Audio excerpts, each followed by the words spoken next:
Габдулла Тукай. Ай һәм кояш. Хималая тау өстендә алтын бишек. Кояш йоклый һәр кич сайын шунда төшен.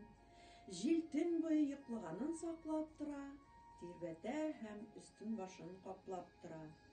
Йокысыннан кояш ничек уянды исә, җил шул вакыт җилбер итеп исә бөтен дөнья буе китә.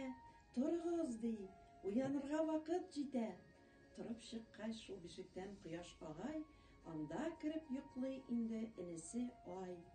Йоклый шунда йолдызлар да өелешеп, оядагы йоклап яткан кошчыклардай. Каты йоклап, ай бишектә мәгърибкәчә торып чыга, көлеп җиргә нурын чәчә.